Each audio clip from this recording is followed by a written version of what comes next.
अगर आप सिर्फ एक चीज पर ध्यान देते हैं तो आप डायबिटीज, थायराइड, पीसीओडी और नॉन अल्कोहलिक फैटी लिवर जैसी परेशानियों से छुटकारा पा सकते हैं। सो हाय, दिस इज डॉक्टर सुगंधा। तो मैं बात कर रही हूँ इंसुलिन रेजिस्टेंस के बारे में।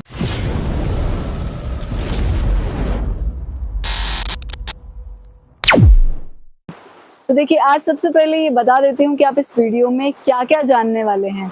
सबसे पहला आता है कि इंसुलिन होता क्या है। नंबर 2 पे आता है इंसुलिन रेजिस्टेंस किसे कहते हैं। नंबर 3 पे आता है इंसुलिन रेजिस्टेंस को समझना इतना ज़रूरी क्यों है आखिरकार।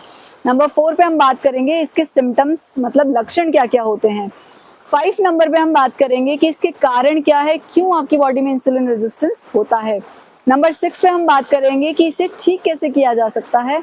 नंबर 7 पे हम बात करेंगे इसकी वजह से होने वाली जो जो परेशानियां हैं, मतलब डिजीजेज हैं, उनकी कंप्लीट लिस्ट क्या है। तो चलिए शुरू करते हैं। बिल्कुल आसान भाषा में आज इस वीडियो में आपको बताऊंगी इन सारे सवालों का जवाब। तो सबसे पहले बताती हूँ कि इंसुलिन होता क्या है।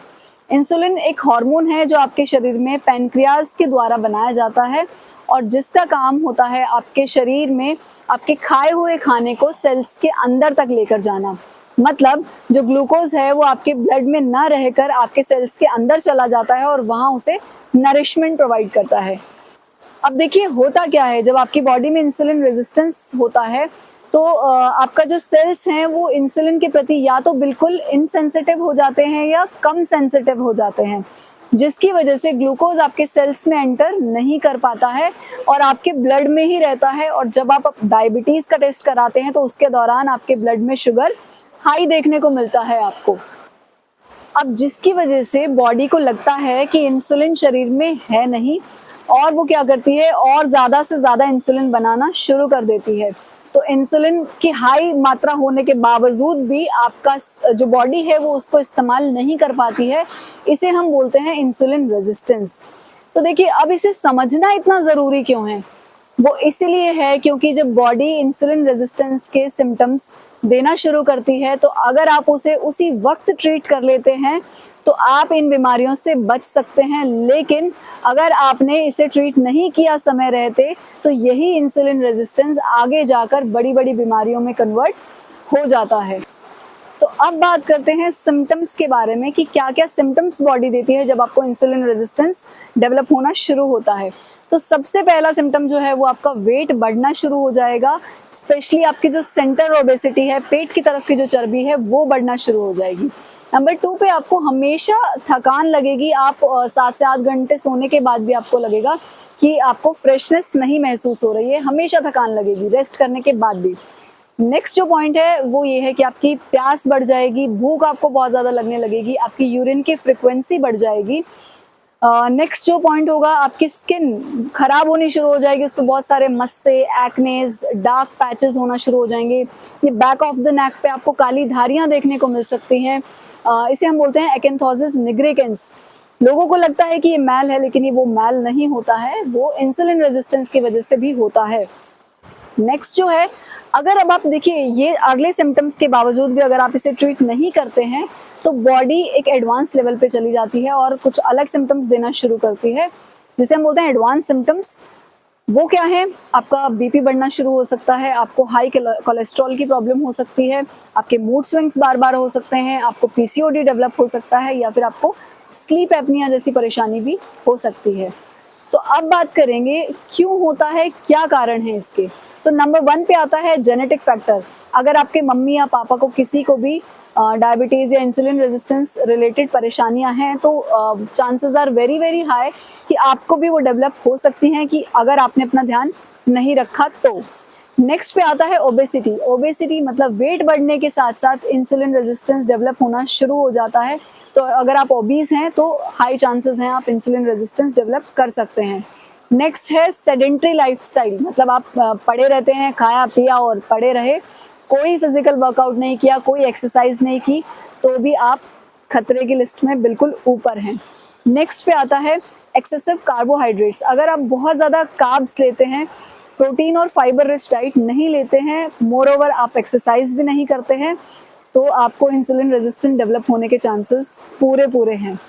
अब देखिए, जो सबसे ज़्यादा इम्पॉर्टेंट मुझे लगता है एक फैक्टर है, दैट इज़ स्लीप। आयुर्वेद में भी बताया है कि आपकी शरीर के, आपकी लाइफ के 3 पिलर्स हैं, आहार, निद्रा और ब्रह्मचर्य। तो स्लीप उसमें से एक फैक्टर है। अगर आप 7 to 8 आवर्स की सफिशिएंट स्लीप, डीप स्लीप नहीं लेते हैं तो भी आप इंसुलिन रेजिस्टेंस डेवलप कर सकते हैं। नेक्स्ट पे आता है, अगर आपने अपना स्ट्रेस मैनेजमेंट नहीं किया, आप अपने स्ट्रेस की तरफ ध्यान नहीं देते हैं, अगर आप परसिस्टेंट स्ट्रेस में रहते हैं तो भी आपको ये परेशानी हो सकती है डेवलप। लास्टली कुछ मेडिकेशंस भी ऐसी हैं जो आपको इंसुलिन रेजिस्टेंस डेवलप करती हैं बॉडी में, जैसे अगर आप एंटी डिप्रेसेंट्स पे हैं या फिर आप बहुत लंबे समय से कोई स्टेरॉइड का यूज़ कर रहे हैं तो भी ये परेशानी आपको हो सकती है। अब बात करेंगे कि अगर डेवलप हो ही गया है तो इसे ठीक कैसे कर सकते हैं। नंबर 1 पे आता है रेगुलर एक्सरसाइज। अगर आपको इंसुलिन रेजिस्टेंस को ठीक करना है अपने शरीर में तो आपको एक्सरसाइज इंक्लूड करनी ही पड़ेगी। तो आपको क्या करना है, डेली 30 to 40 मिनट्स का आपको, या तो आप वॉक कीजिए, कार्डियो कीजिए, या फिर सिंपल ब्रीदिंग एक्सरसाइजेज भी आप कर सकते हैं। सेकंड जो पॉइंट है, आपको क्या करना है, आपको वेट लॉस पे फोकस करना है। अगर आप ओबीज हैं, अगर आपका वेट ज़्यादा है तो ट्राई कीजिए कि वेट कम करें। नंबर 3 पे आता है मैनेज योर स्ट्रेस। आप मैनेज कैसे कर सकते हैं स्ट्रेस को, या तो आप ब्रीदिंग एक्सरसाइजेज कर सकते हैं, योगा कर सकते हैं, प्राणायाम भी उन्हीं में से है, तो आप अनुलोम विलोम कीजिए लगभग 10 से 15 मिनट रोज़। और सबसे ईजीएस्ट तरीका मैं आपको बताती हूँ, डीप इनहेल कीजिए, मतलब लंबी गहरी सांस भरिए, उसे जितना आप हो सकता है होल्ड कीजिए और फिर उसे अच्छे से डीप एक्सहेलेशन कर दीजिए, मतलब छोड़ दीजिए। ऐसे आप 10 सेट्स कीजिए, आपको स्ट्रेस में बहुत ज़्यादा बेनिफिट देखने को मिलेगा। नेक्स्ट जो है, आप फोकस कीजिए लो कार्ब, मतलब कार्बोहाइड्रेट्स कम रखें, फाइबर अपनी डाइट में ज़्यादा इंक्लूड करें और प्रोटीन भी ज़्यादा करें।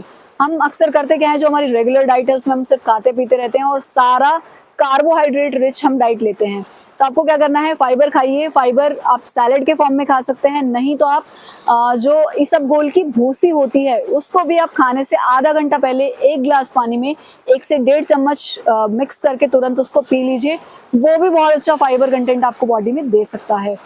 नेक्स्ट क्या है, आपको अपनी डाइट में प्रोबायोटिक्स इंक्लूड करने हैं, जैसे छाछ बहुत अच्छी प्रोबायोटिक है, क्योंकि प्रोबायोटिक क्या करते हैं, आपके शरीर में जो गुड बैक्टीरियाज हैं उनको एक्टिवेट करते हैं और जिससे आपका डाइजेशन अच्छा रहता है, तो आपको इंसुलिन रेजिस्टेंस नहीं हो पाएगा। एंड मोस्ट इम्पॉर्टेंटली आपको हेल्दी फैट्स, जैसे आप सीड्स खा सकते हैं, आप शुद्ध देसी गाय का घी ले सकते हैं, या फिर आप ऑलिव ऑयल भी ले सकते हैं। नेक्स्ट जो है, देखिए कभी कभी लोग बोलते हैं कि मैम हम डाइट भी अच्छा कर रहे हैं, हम स्लीप भी लेते हैं, हम एक्सरसाइज भी कर रहे हैं, लेकिन फिर भी हमें ये परेशानी हो रही है। तो उसका एक कारण हो सकता है आपकी बॉडी में क्रोमियम या ओमेगा 3 फैटी एसिड की डेफिशिएंसी, क्योंकि ये डेफिशिएंसीज भी आपको कंट्रीब्यूट करती है इंसुलिन रेजिस्टेंस में। लास्ट जो है, हर्ब्स हैं कुछ जो आपको बहुत अच्छा इसमें हेल्प कर सकते हैं, दैट इज सिनेमन है सबसे पहला, मतलब दालचीनी। नेक्स्ट पे आता है टर्मरिक, हल्दी बहुत अच्छा काम करती है। नेक्स्ट पे आता है त्रिफला और बर्बरीन, दारू हरिद्रा। ये ड्रग्स कुछ ऐसी हैं, हर्ब्स हम इन्हें बोलते हैं, जो आपको बहुत अच्छा हेल्प कर सकती हैं इंसुलिन रेजिस्टेंस में। अब लास्टली जो पॉइंट है वो ये है कि लिस्ट कौन कौन सी है, मतलब बीमारियां कौन कौन सी ऐसी हैं जो इंसुलिन रेजिस्टेंस से हमें हो सकती हैं। तो नंबर 1 पे सब जानते हैं, डायबिटीज। नंबर 2 पे आता है पीसीओडी। नंबर 3 पे आता है थायराइड। नंबर 4 पे आता है नॉन एल्कोहलिक फैटी लीवर। जी हाँ, यही कारण है, क्योंकि लोग बोलते हैं कि मैम हम तो शराब पीते ही नहीं है, लेकिन फिर भी हमारा लीवर फैटी है, तो इंसुलिन रेजिस्टेंस की वजह से फैटी है। नेक्स्ट पे आता है हाई ब्लड प्रेशर। उससे नेक्स्ट पे आता है स्लीप एपनिया, आपको हो सकता है, या फिर आपको गाउट हो सकता है। गाउट मतलब आपका यूरिक एसिड बढ़ना शुरू हो सकता है। नेक्स्ट पे आता है इरेक्टाइल डिस्फंक्शन, जिसकी वजह से आजकल बहुत ज़्यादा परेशानियां देखने को मिल रही हैं। तो आई होप आपको ये वीडियो अच्छा लगा होगा। मैंने पूरी कोशिश की है जितना मैं कर सकती थी आसान सिंपल भाषा में इस चीज़ को समझाने के लिए। तो अगर आपको वीडियो अच्छा लगा तो इससे शेयर ज़रूर कीजिए और मुझे सब्सक्राइब करना मत भूलिएगा।